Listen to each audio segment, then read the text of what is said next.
Asile.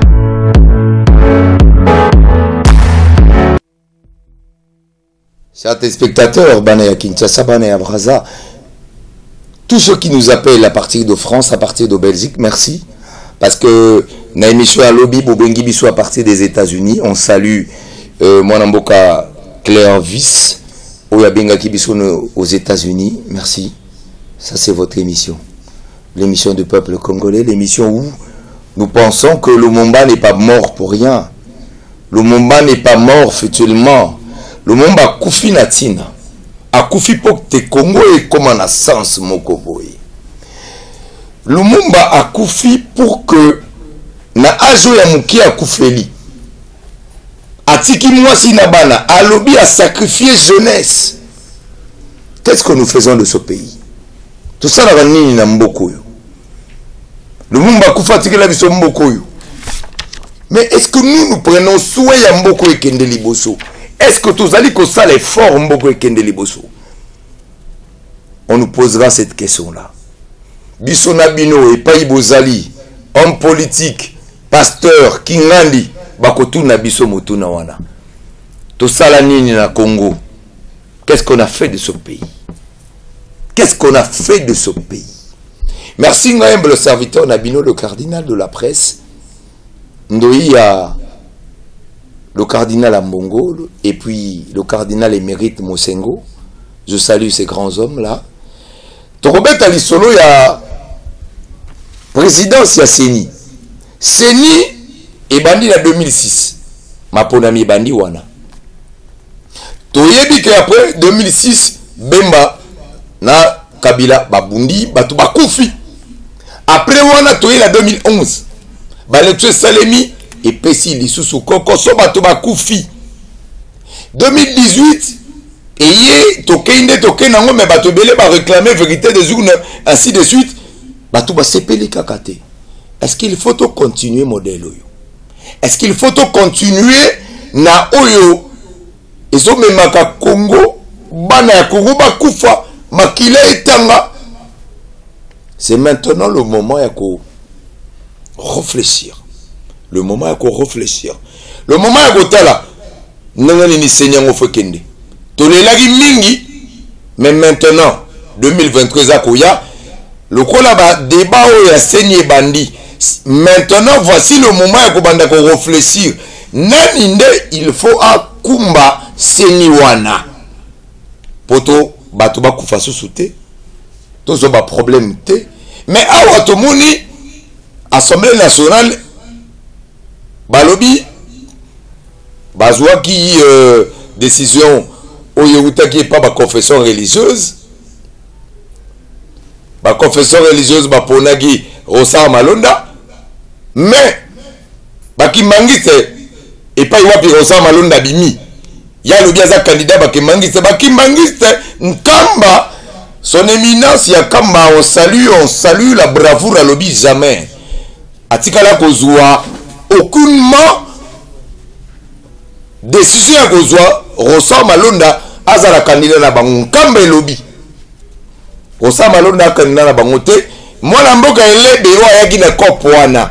Elebe oyaki na kopwana, batie upanzi. Il a été destitué rapidement.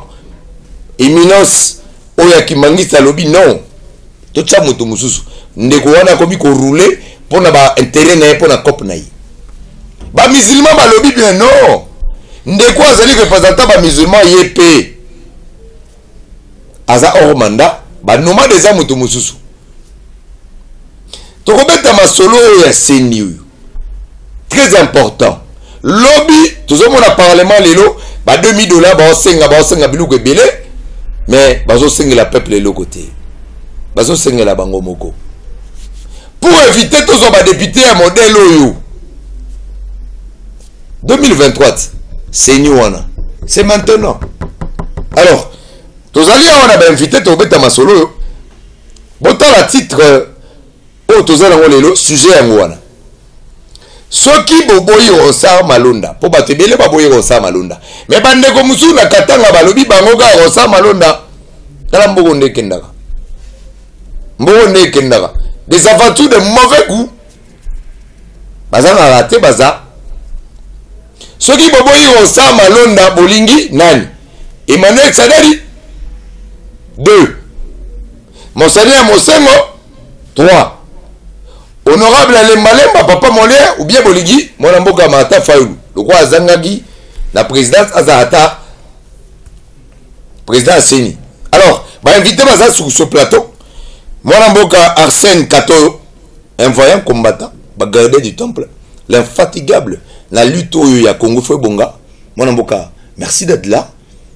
Madame Narosengo ma tondi mingi na occasion peut singa les sous ya kozala deva bandeko kosolo les sous une fois de plus na bango makambo etali bonsomi pe bokitani ya mboka na biso Congo. Mais oyaki on a compte ya le Congolais debout. Congolais debout. Mouvement citoyen. Mais tout le monde est au commission des droits de l'homme. En fait, au Longwe, au changé. Côté polémique. On a été na Longwe, on a changé. Ils ont l'occasion, Mosusu, ceux qui n'a yé Kolobawa, Toya kana mandat ya mouvement. C'est-à-dire que le mouvement Ebisio, Ndeko Arsène, Ndeko Songo, Kende Koloba. Voilà na koya na likambo pe etali ligne de conduite na biso mouvement.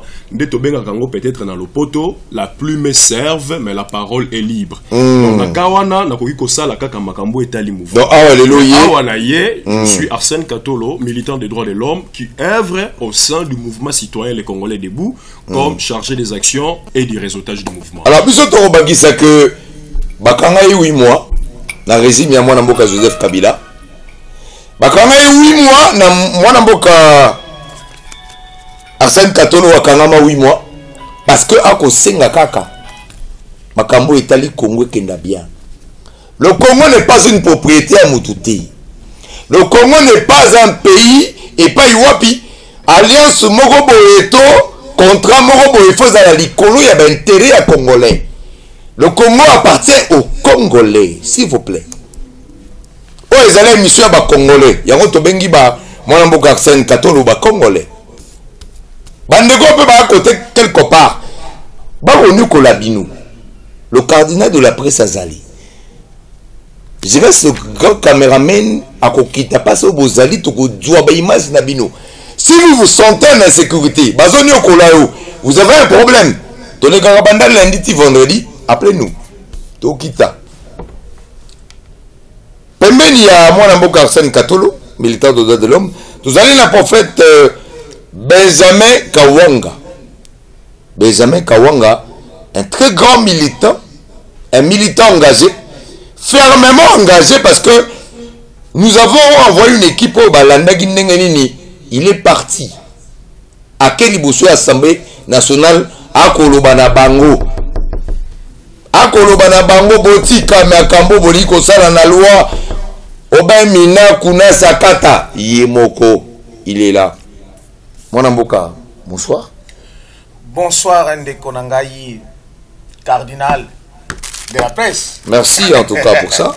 Ouais, na pesi mbote na baimbo kanyoso o baza kolanda biso tozali wana pona Congo pona ekolo pona mboka tokoa pona Congo mais tokokufa te tokobikisa Congo po balumumba bakufa déjà mais biso siko tokobikisa Congo.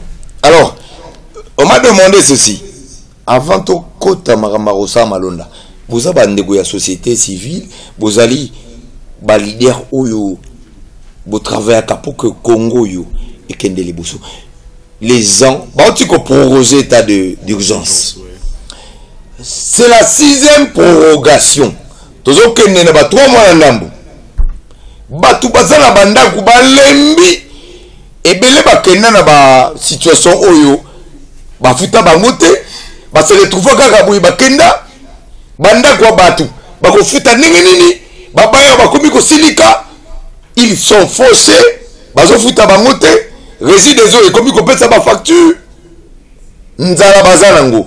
Le peuple est en difficulté à fin. Mon avocat, moi, commentaire avant de kotana na débat na biso.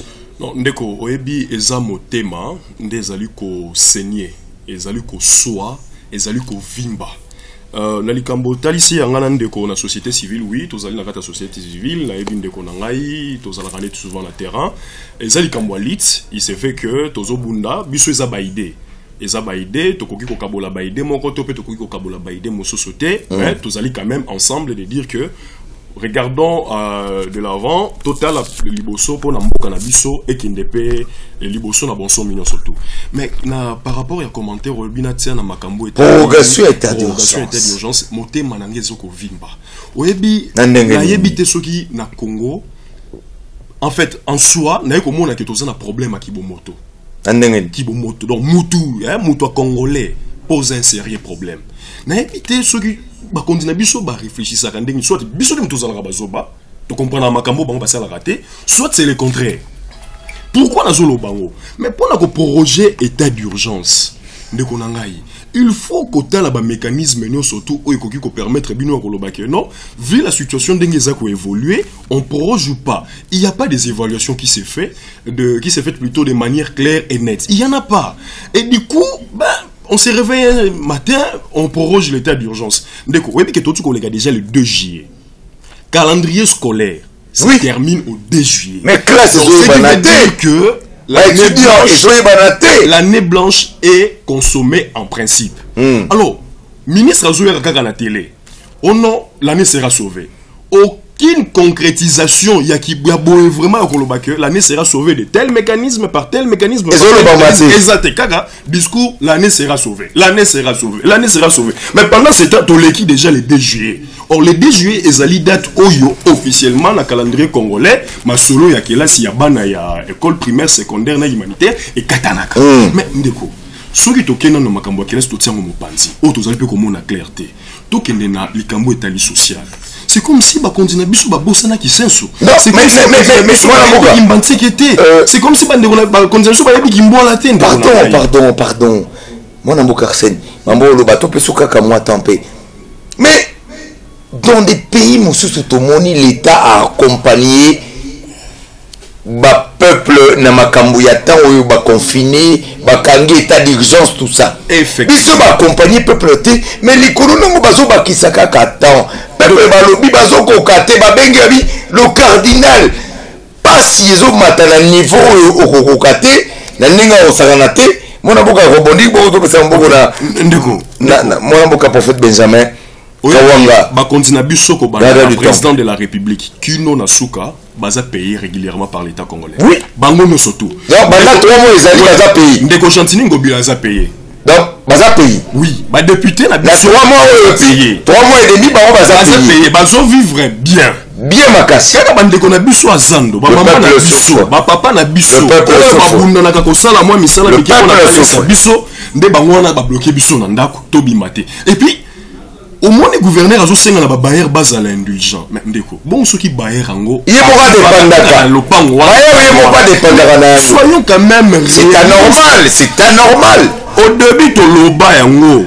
État d'urgence, plutôt, pas état d'urgence, Nino, à part le débat, il y a état d'urgence, vous savez qui n'ont fait Makasi Mingité, mais les Cambo est allé confinement à Kinshasa. Toloba qui, confinement à Kinshasa, Oyo, et ko Simbate. Bah, tu as bien sur le prophète des malheurs. Tout ça, le prophète des malheurs. Total, les Cambo. Réaliste. Tout ça, réaliste. Total, mais Yozo Loba, au confiné Kinshasa. Au confiné Kinshasa avec quoi et qui? La population Nini, on a vivre à tout du jour. Au Kangi Nandaku. Bah, maintenir décision, il y a qu'au confiné Kinshasa.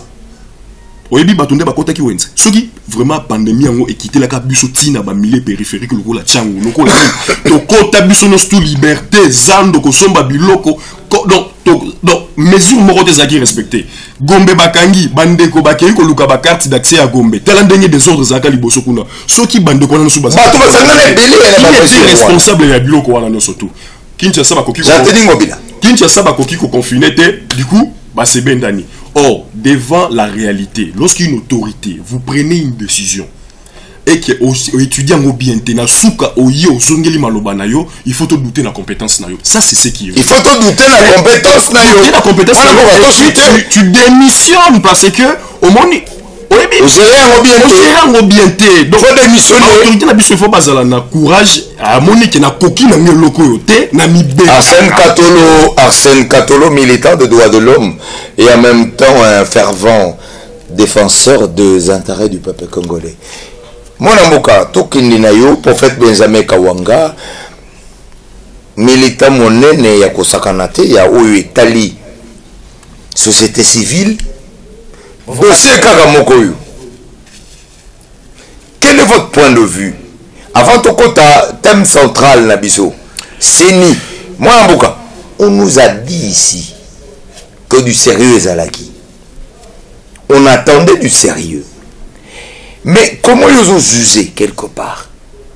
Ma décision nous soit mis ou quelque part état d'urgence, bah prolongeango les sous-sous, alors que déjà au départ, bah ça va tout le monde goûter, les gens vivent des situations difficiles, l'État accompagne le peuple, n'a pas moka moussou bah accompagner le peuple.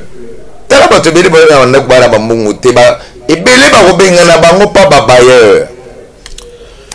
De konangai journaliste ezali kopesa kanda et c'est pourquoi ngai na ma qualité à prophète na lobaka ke na koki ko considérer même ba autorité tozana bango parce que oyo bango basalaka ezali contraire na oyo balobaka toute autorité vient de Dieu parce que muto utaka pa nzambe asalelaka peuple pour nzambe azalaka représenter pas batou. Très bien. Zamba existe à côté sans bateau. Très bien. Maintenant, ce qu'on taliba oyo bozo benga bango soit disant ba autorité, je dis faux qui ne sont pas ba autorité ba utaki pa nzambe. Likambo ya prolongation ya état d'urgence wana plus de 6 fois. Eza ko représenter pe 60 ans de l'indépendance. 6 fois wana autorité budgétaire o ba bengango parlement na biso. Est-ce qu'il peut gâter ma kamouya la peuple n'est pas état d'urgence? Comment faire pour que le peuple aille bien? Est-ce que parlement la biso qui paga parlement à part conseil à $2000 na bango papa bako kipende nini ba député na ba sénateur wana soki ba ke kinga katite soki ba sengi $2000 était makanisi na bango ezali pour ça et non pour le peuple. Ba facture ya ba maïza doublé plus de combien de fois? Aucune voilà. Solution. Na kwa biso loko moko batwazo bosana. Papa Jean, et ça la bien net tout ça là. Aucune mesure d'accompagnement social exacté. Le célèbre Papa Jean. Tozo exemple ba chauffeur. Ba chauffeur balobi na bango ke na sima bo maka 3 personnes, bo maka batumi bali. Siko place mususu wana chauffeur a perdre. Tant wazo perdre ngo, azo récupérer ngo wapi? Est-ce que bakitisi l'état chauffeur carburant et l'État ou bien gouvernement ba autorité ou ba autorité ba kozwa tanda mbongo ba pesi ba société à carburant ba société on kitisi les ba chauffeur carburant pour na bazo perdre de place mususu mais pour faire ba motard ba joaka 2 personnes ba comme joaka mutu moko mais pour faire Benjamin tika to ebisayo que carburant kita qui et le tozali côté les mela quelque part bande konabiso de partout, de l'Allemagne, partout, Bobenga Bisso. Merci parce que vous êtes avec nous. Carburé qui t'a mené Moka Nabiso qui t'a dit. C'est pas normal. Moka Nabiso, ils ont la planète Moussouté. Carburé qui dit partout. Mais comment est-ce que c'est Bisso qui t'a dit? État de droit et tout ça. N'appelle ça moi Moka. Le temps, précision pour le Cambo, il y a carburant. Oui, c'est important. Le temps, mon amboka, prophète Benjamin Kawanga, Asilisa. Exemple, j'ai belé. Que Nicolo Baboye, Tozalaka, Ndenge Nikolanga, Senauti Koloba, Biso Tozali, peuple Nabumoto. Mais malheureusement, Tozana ba dirigeant Oyo, Bazalaka Nabumotuti. Ce qui fait que, entre Biso na Bango, distance est Zali. Moulaïne moulaï. Naba dirigeant. On va bien avoir gouvernement. Le peuple paie quelque part. Vous savez le côté. Tout le monde na France ou na. Soki au meki lo kozana mutuna makolo. Au komuna le français va dire non. Mais bino paie quelque part. Est-ce que ça que le peuple n'a biso paie quelque part on dirait animera tout et n'importe quoi quelque part. Très bien. Adrian, Ozana a raison. Peuple nabiso à quelque sorte batiaka na situation wana malheureusement bateye mabe à travers ba pasteur ba yebise que non ata ba sumbeli yo na monoko nzamba kosala ata ba yebiso boye nzamba kosala yo fanda kaka nzamba kosala bateya peuple congolais mabe. C'est pourquoi biso nzamba révélé biso apesi biso tote aka peuple congolais busolo na ko bundela mboka parce que peuple aza obligé à kobunda. Ce qui est bundité, ndeko na nga asina uti koloba makambo ya nani ya démission lokola bango ba démission na kate il faut ce que to sala nini to obliger bango to imposer bango ba dem na ko démissionner parce que bango conscience ezala kate ba kotika jamais pour na ko bango prenez-vous en charge il faut à tout prix qu'on se prenne en charge il faut à tout prix solution pour ça ya solo ah oui parce que batwana ba kotika jamais ko yoka biso te 60% et 60% ya budget na biso et ça la pas l'autorité Malembe. Oh là là. Je n'ai pas compris. Donc, aux alliés koyebisa na peuple congolais lelo, mbongo nyonso kotaka na Congo, 60% ekendaka na fonctionnement ya ba politicien ya mboka. Ba politicien. 40% okute mona na katende ya la peuple. Ah oui. Ce n'est pas normal. C'est ce que nous vivons. Est-ce que faut to fana ngwana, il faut to téléma. Parce que c'est inconcevable. Ba gouverneur toza na bango ba représentant bisoté ba représentant ka babumuna bango est-ce que biso photo kanga maboko non voilà pourquoi non seulement que toi na balaba to kozala suna balaba lobby alors d'abord to remercier petit Mfumu et aller ba reporter au tozaka na bango parce que on insiste vous avez des problèmes à la maison à la cité benga cardinal toza na équipe mobimba nous avons tout le service automobile tokoya. Tout ce qui est anormal ne devra plus passer dans ce pays. Comment les alimboka ya mutu moko boiti, ya clic moko boiti, comment les alimboka ba congolais. Du moment que vous avez un problème, au tali kete yo moko kokate, benga biso.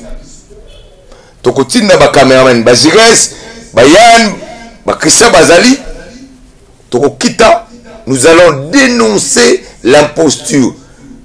Parce que Mboka Oezali Abisso, le Mumba a fait son travail, Bisso peut photo salo Abisso. Moi, Mboka Arsène Katolo, militant des droits de l'homme, infatigable défenseur des droits de Congolais. Mais, toujours comprendre quelque part. Bino peut on pas pessi bino mbongo. Le drame d'Mboka Abisso, c'est quoi? On commence à se poser la question, n'est-ce pas crédible? N'est-ce pas crédibilité? Toujours à la Mamba Rossard Malonda. Rossard Malonda, balobi 6 représentants sur 8 ba désigné. Mais tout comme moi, ba entériné kuna, c'est-à-dire parlement endémique t'es bon, ba valider Rossard Malonda, mais tout comme koto qui mangiste et lobité Rossard Malonda to ebiete. Yekuna bimagi na compte qui mangiste. Mais ba ki mangiste na nkamba balobi ba yebi Rossard Malonda te 1 2 bandeko ba musulman balobi oh ndeko akeli ko soutenir Rossard Malonda azali déjà hors mandat basi banoma mutu mususu ya tingami kaka commentaire là. Ndeko, merci beaucoup pour n'accompagner ça sous maloba, mais nous avons sous moi temps pour na. Allez-y. Alors, nakobanda moi ko réagir na ba point de quoi soulever ça aussi important.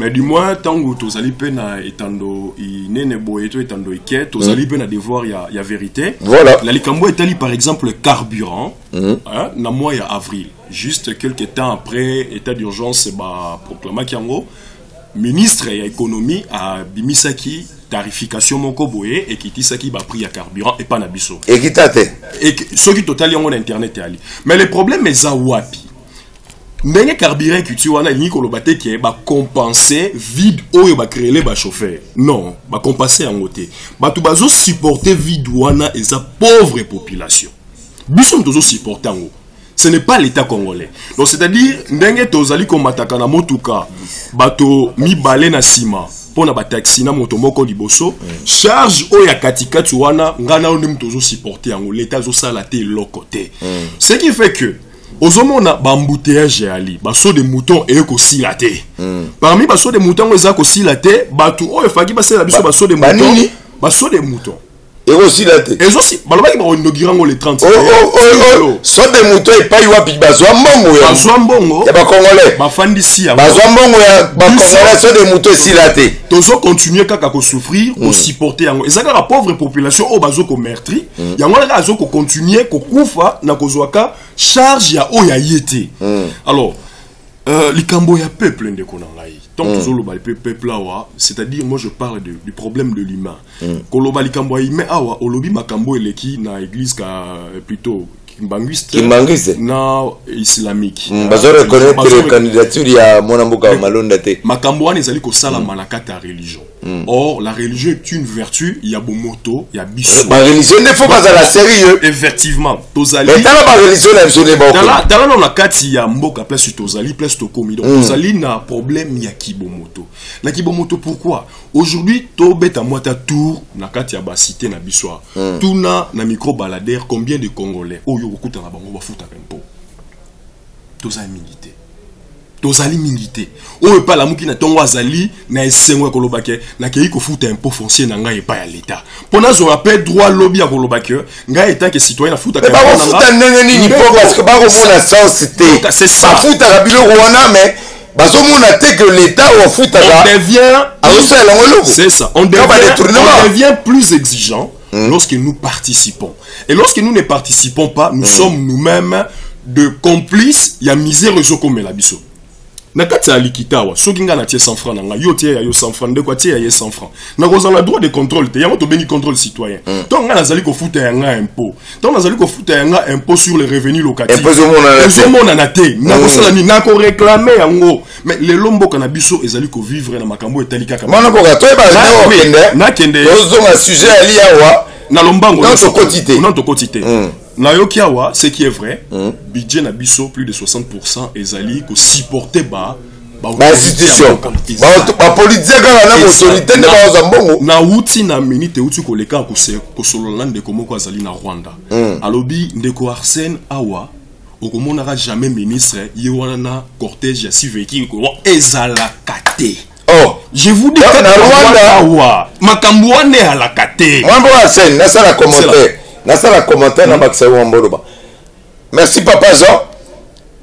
Mwanamboka Arsène Katolo alobi. Mwanamboka prophète Benjamin Kawanga pe alobi. Na Rwanda na Congo Brazzaville awa. Ministre jamais omona ye azotambola na tela ba cortège. Cortège wana nyoso carburant peuple fa supporter. Nyoso peuple fa supporter. Basa la peuple pona nini bolingi bo appauvrir un peuple qui est déjà en train de souffrir. Ozomona mokonzi azali kotambola na charo automobile 6 véhicules. Pe ba véhicule nini? Contrôle na ba TXL, ba GXL, ba véhicule entretien nango elia kasoki $10,000 pour na ko entretenir kaka véhicule moko. Carburant il faut à la foule. Mais ndeko na ngai tozo kende wapi? Oza pe président de l'Assemblée nationale, oza président du Sénat pona nini bongo? Ceux qui ont tamboli na 2 gardes, qui ont tamboli na 2 véhicules. Non. Bino bobanga ganini ti botambola kana ba sécurité belé. Tala cortège, bobanga ri. Topesa. Oui, ndeko. Topesa. Mwana boka prophète Benjamin Malonda. Répondre la question sanitaire ici. O ezali moi pire, ezali susu nini. Okomona yemo konzuana akomi embouteillage ba on ba créer kango. Pona nini? Bazo si ça va sur des moutons te à 800 cynique. Donc biso nde ba mbendre. Biso ba yuma moi so de mouton ba pesa meti le mais soki ye moko ya moni embouteillage à 800 cynique. Donc biso nde et tiens embouteillage ndeko franchement le Congo est mboka la binoté le Congo appartient aux Congolais le Congo appartient aux Congolais merci mon mboka to pesa malo appelle prophète Benjamin Kawanga militant combattant de la liberté Yakosaranate prophète de son état, mais on a du mal à comprendre. Comment expliquer qu'en même temps, Bazoé Bissabiso état de droit Ezali, et en même temps, tout le monde a que Ezala, quelque part, soit de Motango, c'est vrai que pour ce Salemi Bakangi, Bato, Bazo Sala, Basala qui m'a bekuna, mais les lots au Vandiboui, état d'urgence au Lobaki déjà, mais est-ce que Tokoki commis tout na quelque part? Pona nini ti lelo tovandi awa. Pourquoi est-ce que makambu ya Rosa Malonda? Parce que seni ya lelo ti bakocha ba membre nango lelo bango nde bakosala ke ba député bazala na 2023. Toza na 530 députés au lieu à 500. 30 wana bauta na confusion oyo esalema na cour constitutionnelle bavalide oyo bainvalide eti mosusu ekomi bon problème lokola bango mpe bapreuve yaki te tolo bavérité seni oyo eleuti koleka etya baconfusion bapreuve elaka te bon tokomi na 530 30 wana bazwaka mbongo ya leta lisusu 60% ya mbongo ebimaka na Congo ekendaka na badirigeant na bainstitution mwana mboka kende nanu tobeta lisolo ya malonda bozoboya mpo na nini epuis bainstitution 60% kendaka mpa na bango ndeko na ngai journaliste makambo ya malonda nazolinga kolobela yango ke tozoboya malonda te makambo ya malonda tozokende tina suka parce que makambo malonda eza nini bandeko boyokanga tokende avant d'abord nakota wana nalingaki na zwa mwa éclaircissement par rapport ya makambo ndeko auti koloba likambo ya mpako impôt ndenge babengi yango na français ezali obligation ezali facultatif te de deux tango mutu afutaka impôt redevabilité na ye eza nini amona musala ya impôt wana amona musala ya impôt lelo problème eza nini badifférent impôt ezali na Congo tofutaka baimpôt plus baimpôt indirect eza ebele à travers baconsommation na biso siko mwa ndambo tofutaka wana bayaya moko boye bayokana basala bango boye balia yango ndeko uti koloba makambo ya ba cortège wana ce qui est même grave en dehors ya cortège akokenda ngwata musala batu président ya assemblée ya sénat o nani gouverneur azozwaka cortège ba policier na biso ba carburant na biso akepo bazo inaugurer hôpital ya mutu moko boy est-ce que vous imaginez na mboka te comprendre te olobi nini il faut na précis to comprendre ozobeta nini hôpital eza hôpital nini eza nini on ne parle pas de banini hospitalier ya Olive Lembi mutu atongi centre hospitalier ne privé ba autorité ya mboka président ya assemblée nationale président ya sénat na gouverneur bakei et puis bakomi kobenga la distinguée la première dame honoraire. Vous imaginez na mituka na biso na mbongo na biso ba policier na biso mbongo ya pasi mbongo ya pasi o ba kongo balake tozono ko babake kokuta na bazo sala est-ce que bato ndenge wana ba situation ndenge no ko peuple afuta impôt ndenge nini donc il faut d'abord ko longola bato wana nde siko peuple akofuta impôt mais bato wana balongwa te première dame au lieu ça il faut le dire moi na première dame honoraire Olive Lembe en tout cas na l'hôpital na ye a salon kitoko makasi très moderne et ko permettre ba ndeko bazana ba millions wana ba sepela mais eloko yo lobby biloko ya l'état to tambola nango na cadre ya l'état on ne peut pas prendre biloko ya l'état ba banda ko saka nango des choses à privées moi mboka évoluer Corneille Corneille oyo Corneille Mulumba pe epazaka na baproblème parce que balobaka le moko ya birindwa ye moko alobaka te mais bon Rosal Malonda tozonga problème ya Rosal Malonda nga nazokende plus na solution Rosal Malonda bara Congo bolanda nga aba qualité ya prophète le ya mouvement citoyen debout congolais génération consciente problème nazokende ngo na solution eza boye makambo ya Malonda eza lokola alimeti alimeti wana yeko sala nini tosi tosangisi déjà bakoni sangisaki maki déjà ce que lokola bakoni sangisaki déjà alimeti ye poto pelisa moto wana ezopela pona nini pona kozikisa misala ya satana ndenge ale moloto ayemba nani satana misala ya satana nani satana voilà satana wana ezali ba député wana na ba sénateur voilà pourquoi non mais attendez prophète ba député mboka na biso benga ba satana mais oui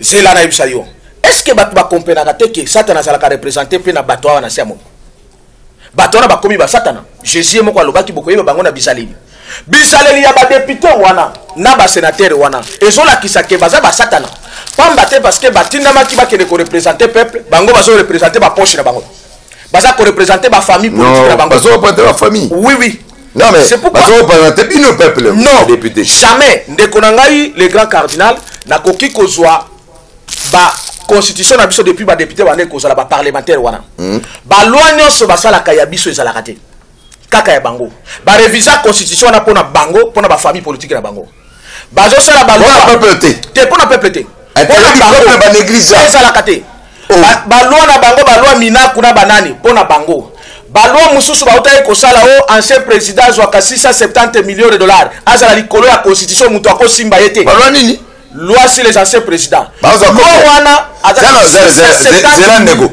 Un président, la loi oyo, ba député na biso basala. Moi Mboka Joseph Kabila par exemple, azali kozwa combien? Plus de 670 000 dollars. Combien? 670 000 dollars. Et na année moko yo combien? Par mois.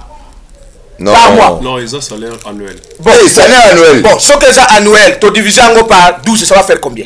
Mais biso, peuple faut encourageant côté ezali mpasi pe mawa komona mboka ezali dirigé na groupe abatu moko pendant que les gens souffrent bazwa moralement et pas ya batu bazali lokote na ndako c'est très compliqué soki jour musuto koki ko beta lisolo ya atozo wana Rosar Malonda nangana ça donc Rosar Malonda problème eza boyi biso non vous contre Rosar Malonda asa instrument c'est un bon technicien du FCC Rosar Malonda c'est un bon technicien mais oui un bon technicien de la tricherie, un bon technicien du mensonge. C'est comme ça que tu lobby boy. Du mensonge? Oui. Hier Rosar Malonda du mensonge. C'est là parce que c'est lui le technicien du mensonge. Na ndenge nini? Bato bakende ko voter na 2018. Balela ki pona nini? Pona Rosar Malonda wana na bande na bango ya dani ya nanga. Mais na problème eza boye, ngana zo kende na Rosar Malonda te. Parce que zakaka conséquence. La solution aujourd'hui pour nous les Congolais ezande ko dégager et ba député et ba sénateur wana. Ko dégager nini? Voilà. Dissolution populaire. Dissolution populaire. La sanction populaire est dans le parlement cette fois-ci. Je vous parle à ma qualité de prophète et moko yaba bundelia kata mboko. Il faut to bouka parlement wana, ça veut dire quoi? To bouka. Ça veut dire to bouka ba député na ba sénateur oyo bakende. Pambate ba député na ba sénateur ils anticonstitutionnels. Non, exact. Ce n'est pas constitutionnel. Non, ça n'a pas constitution. Cette émission est pédagogique. C'est une émission à défense. Il y a pas droit. Donc on dit qu'on bimana bon sens té. Nenge le manager spécifique et spécial. On a dit mon candidat Raymond Lelé Kwalobaka rester dans les valeurs, les principes, le droit, la constitution de ce pays. Nenge pe président, directeur général, il y a PDG, patron Abiswa Lobaka. Du moment que vous restez dans le bon, on est avec vous. Bobby Makate. Je cite ici le président Modeste Motinga. Que moi j'aime beaucoup, Nalinga a confirmé le qu'on a lui qui nous a enseigné la République des inconscients, on a lobby le Parlement des inconscients. Parlement oyo za ba inconscient et pona kolongola na bango za na kati ya au monita topesio au konima pe mwana mboka voilà asala le même temps on a ko zata wana parce que za te tozala même vite alors okende solution za boye constitution na biso lobi biso peuple nde ba souverain maintenant to constater depuis les années tozala ka représenter na batu oyo batiaka en place souveraineté na biso te lokola souveraineté ezala peuple te lokola souveraineté na eza biso tozo boto la banque. Tout ça la nini. Tozo retirer bango confiance. Député dégage.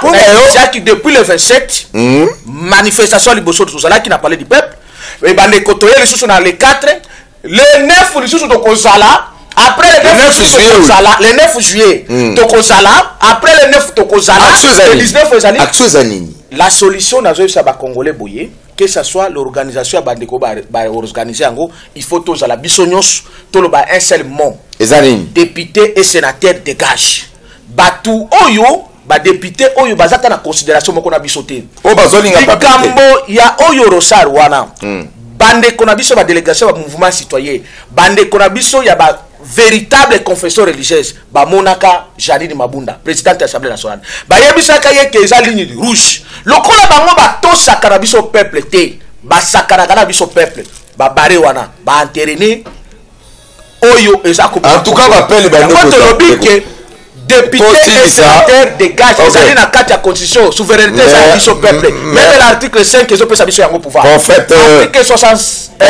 Benjamin Kawanga le combattant, celui qui veut combattre pour le peuple congolais a droit aujourd'hui à part Lumumba à Kendakala. Il faut de nouveaux Lumumba. Il faut de nouvelles personnes au Balingi Mbokoyo. Parce que le peuple souffre. Batouba n'a pas si. Pas si Zamakasi. Tango babenga anga cardinal. Moi, toi, au benga na États-Unis, le bib. Tala bande kunanga bazo singa nga $500. Azo kuka se traité na Congoté. Les gens souffrent. Mon avocat, Arsène Katolo, Tozonga, pesa ma solution. Parce que il faut tout dire que la peuple a solo là. Si on a un téléphone parce que je connais cette émission, ceux qui ont tiré téléphone là, somme parce que le peuple est tellement fâché, a tellement nanzala que n'a pas si alors pour ça le bas. Oebindeko nakobanda nan nelo komoko Ronsard Malonda égale Corneille Nanga. Oh. Corneille Nanga égale Kabila. Donc, la formule elle est simple. Ronsard Malonda multiplié par Nanga, ça donne la Kabylie. Mais ce n'est pas gratuit ça, Binopo. Non, non. C'est la vérité. Eza nango malembe. Mais national likamba Ronsard Malonda na tiango momo panzi, mais na lingi kota la peuple nangai, na yebisa bango makambo etali seni. Vous avez évoqué question que eza émission moro pédagogique bandeko faut bayeba seni eza nini réellement. Voilà. Seni ezali cœur et aluko la cœur na nzoto ya moto soke kati ko beta to kufi. Oyebito tozolo ba état des droits tout état. Na état o eza sérieux. Na état des droits oyo to linya ngo vraiment ezala seni ekoki ko banda ko organiser ba élection té. Ceux qui zongi na ba état o eza sérieux. Oh non mais biso mo élection ezalaka organisé na ministère ya intérieur. Ya intérieur. Ezali ba prérogative ya ministère ya intérieur. Mais toza la confiance entre peuple na ba politique. Exactement. C'est comme ça que moni ba centrale électorale est créée en Afrique mobimba. En Afrique presque. Alors, toye na ka ya Congo. Seni ezali institution d'appui à la démocratie. Mais institution wana fa que ça totalement indépendante et permettre peuple congolais tant walobi que ngai na poni songolo à représenter nga ezala réellement vraiment songolo wanande à représenter pour peuple bandimi ezala te que peuple lobby ndeko x a représenter ngai roi moko boye na royaume na ye aponi ndeko y et a imposé biso parce que azana même mise na seni. C'est là où c'est ça. C'est là où nous parlons de la politisation de la CENI. Or, CENI oyotozolo baoboe azali ko gérer avenir yanga na yo. Donc c'est-à-dire 2023 na biso wana. Ceux qui toko vivre na ba condition au dollar ezali kaka komata. C'est que ngana ceux qui to seli maponami ya bien te. Président lobby ba député lobby et ko pas loyo. Donc ceux qui ngana yo toza la contrôle ya CENI wana te toza ba homme mort. Donc c'est-à-dire to continuer à vivre na ba condition au papier de toilettes papier hygiénique na mboka na biso et commis 700 francs. Papier est commis 700 francs. Savon monganga ya kosokola nzoto 500 francs. Ndeko tozali ko kende au juste. Facture mai est doublée. Facture mai est doublée. To futaka facture mai est doublée. C'est pas normal. La facture DG réside des eaux a matisi facture fa démissionner. OK. La facture fa démissionner. Na facture SNEL ezalaka na rubrique moko babengaka yango na tanga ki ngopande ndeko moko babenga ngo éclairage public. Atwa ndeko éclairage public na mboka na biso to. Kota pesa ba solution. Na kota na pesa ba. To kota ba solution. To kende ba solution. Pona seni biso to sengi kaka eloko moko réforme ya institution wana avant qu'on nomme ba animateur. Réforme ça veut dire quoi? Réforme el mikolo baboy. Il faut qu'on dépolitiser Seni. Qu'on dépolitiser Seni el mikolo baboy. Non, ba politicien matika. Non, ba politicien ba bimana na kati wana. C'est-à-dire que ba politicien il y a opposition comme il y a majorité ba bima. Seni epema. Ce qui Seni comme système moko neutre et qu'on permettre que ata batie n'importe qui wana ako ça la volonté ya peuple. Sinon té et ko kufa. Alors tozosenga pe audit ya seni depuis élection organiser yango mbongo ya l'état congolais utiliser kuna eza ndenge nini na kati ya seni wana mbongo na biso utiliser c'est comment vous voyez tout ça c'est comment mbongo na biso utiliser c'est comme ça que tosenga ki na ba institution lokola ba IGF inspectorat général de finances na cour de compte basala mosala mais ce qui na biso par exemple le cour de compte na biso situation dans les nous avons une cour de compte au président n'a sali 13 ans d'intérim de konanga bana 13 ans alors 13 ans Yakoluba exactement mais c'est le temps la ligne chuter parce que ben sur tout cas 2 minutes chuter na 30 secondes de quoi chuter 30 secondes toutes des annoncées émission à peuple congolais oyo le peuple vaincra. Peuple congolais va gagner makambo seulement ce qu'on s'engagé. Effectivement. Na côté la caméra na la kosenga la bande de Koboy. Merci beaucoup na soutien au Bosala qui na marche à les 4. Boya qui vraiment est belé tout tambola qui na respect surtout na la police to loba qui le loba moko hormis ba dérapage salama qui na souka mais la police na biso zala qui professionnel et nous la police professionnelle RDC et prochainement et kozalaka quand même ba ko accompagner biso parce que to rolemba ko bima na balabala parce que la rue c'est notre expression. C'est ça. Le 9 oyo ezali question assez ezali question il y a parti politique il y a individu mon côté question assez neza question un peuple congolais ça question moko impersonnel donc ceux qui mutu moko to parti moko ezu initiative to ko senga na peuple congolais comme ba initiative wana ezali ba initiative to soutenir yango en tout cas merci le 19 to zali pe na balabala avec le CLC. Merci. Alors ndeko to si sanayo un petit mot le célèbre Papa Jean le formidable oui bien le réalisateur comme compétent Papa Jean et Lukasuka prophète Bimato Bimisa. Oui et Lukasuka ezataka ki tozali nazali prophète incarnation ya Kimbangu pona ko kangola mboka parlement oyo bozo mona wana ndezwaka 70% ya kotia biso na bombu tozana ngo. Alors la solution oyo nzamba tindeli bino zaboye tokende tokoisa nanu parlement oyo pour parlement oyo d'abord ngana yo oyebi ndenge esika yuti tokoisa ba député na ba sénateur oyo na ba manifestation na oyo zo salema partir ya tobandaki le 27 tozo koba le 9 tozala après le 9 le 19 tozala biso nyonso ba congolais tosenga kaka la dissolution ya parlement bokomona makambo eko ya na mboka na biso en tout cas merci ongola ba député na ba merci